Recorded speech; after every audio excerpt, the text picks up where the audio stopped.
Welcome everybody. My name is Jack Pierre, and this is Patrick McBucket. and we are Blatnick Breakdown. Today we're going to be going over the draft. We're going to rate the draft picks, and we're going to go over some potential rewards. So first we'll start off with Silvio's team. Silvio drafted Nick and Josh with their first two picks. They traded, so they had the first pick of the draft and the second pick of the draft. Nick and Josh provide, two good big men for a pretty solid team. Nick is saying he may be a point guard too, maybe dishing the rock out, but don't really have anybody to dish the rock out to. So we'll see how that goes. Yeah, team's not looking like it has a lot of depth here. Josh and Nick, the only two threats on the team, especially with breaking news trade incoming with Gideon going to the Newport Knicks for a 20-piece McNugget and a large fry, medium fry. Sorry. Gideon, I personally thought was a steal at that low of the draft, last pick. Must be some tension between Silvio and Gideon that I just don't understand. But I mean, he could have been a very valuable player for the BBRs, but now he's gone. So I don't know what they're gonna do. I want to say it's pretty impressive that every other player in the draft got drafted and the draft picks got traded for free. Yeah. But Gideon gets traded for 20-piece nugget and medium fry. Yeah. So he got traded for something valuable, and that's pretty impressive. Out of apparently the last round, last pick of the draft. Yeah. It's pretty impressive. Yeah. And now we're on to Peter's team, the Chop Chin Choppers. First three picks: Sammy, Will, Jackson. Fourth pick: Brandon. I mean, it doesn't get much better than that for him. Sammy and Will both been playing basketball basically their whole life. Jackson been playing a little bit. He played a little bit when he was a kid, and then stopped playing, and then now he's sticks to Religious Park. But I think those three right there have great chemistry. All part of the same friend group, always running park with their friends. They've got the good chemistry. They're good passers. And then we've got the big man Brandon. I mean, really the key of the team there. Lacking in size.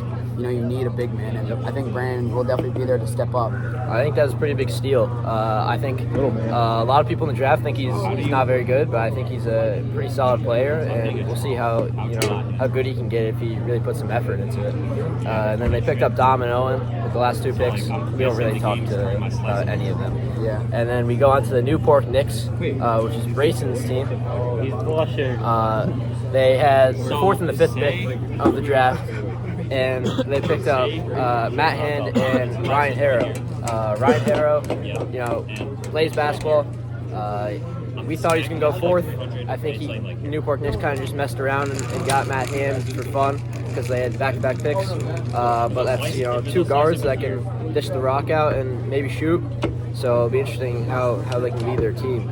Yeah, I mean, when you first heard it, Matt Hand drafted over Ryan Harrow, you were like, what is going on here? But basically, since it got back-to-back, I guess it doesn't really matter. Matt Hand, as Patrick McBucket was saying, Matt Hand, Ryan, both good ball handlers, good passers, good facilitators.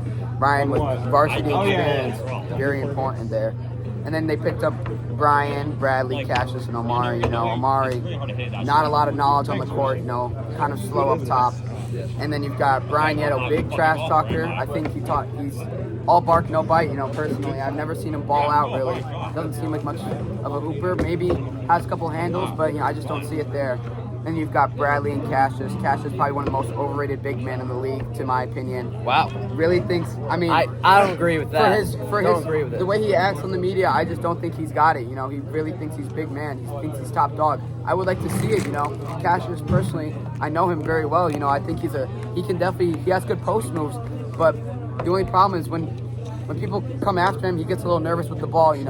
Just doesn't really have it. Especially on double teams. So I want to see how he works through that. Maybe in the off season, maybe get some work in with double team play. But I think he's good, but I just don't think he's as good as he says he is. We'll say as analysts of the league, I think they probably have the best media team. By far. Very good at representing their team, I'd say. 100%. And I heard they bought jerseys already. Yeah. Which is pretty cool. Posted on their Instagram. Yeah.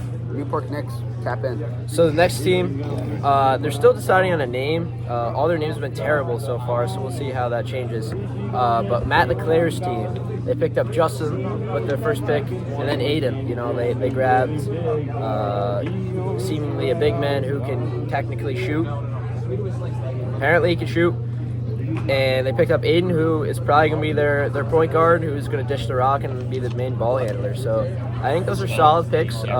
This is probably one of the weakest teams, but I think those are fine picks for what they had available. Yeah, I definitely agree with you there. Justin, varsity player, rumored that he can shoot. I don't really know. Aiden, a little bit undersized, I'd say. I feel like his ball handling is good, though. He's good at creating separation. And you've got Graham. I mean, interesting pick there for his third pick. I mean, I never saw it. Never would have saw it coming. I think he'd go later, maybe 5th round. Yeah. Picking up third, I think personally that's a big mistake for the Matt LeClair's team. And then they've got Braden, pretty gritty, big size, good size there. Matt Vega, grittiest player probably in the whole draft, I would say. Very good at rebounds, not much of a scorer though. I think his role, you could compare him to Dennis Rodman, I'd say. I like that, yeah. And then you've got Connor and Garrett, both gritty players, I'd say. Never really seen Garrett go all out in basketball, but maybe they'll switch up during the NBBL, who knows? I've seen some film on him. I think he can shoot a little bit. It depends on how he is that day. He's got on and off days. On his off days, he'll airball 5 out of 5, but on his on days, maybe he'll go 2 for 5, and that's not too bad. Yeah. And I did hear a report that Nick Downing, star player for Silvio's team, said that Justin cannot guard him. Oh, I mean that's a something. lot. Yeah, that's early rivalries. We've seen it going around. Silvio, Peter, going at each other. Now we got Nick and Justin. Those 2 picks originally were going interchangeable for the first round for a little bit, and then it seemed to Nick claim his spot. But I think Nick, I would honestly, I'd have to go with Nick here. I think Nick is a great ball handler, great 3-point shooter, but I know Justin is known for his lockdown defense. So I've never heard that in my life, but I understand it. I've seen it. Okay. All right, so we're going to talk about the awards quick after just getting through the teams. So who do you think is the most favorite for MVP?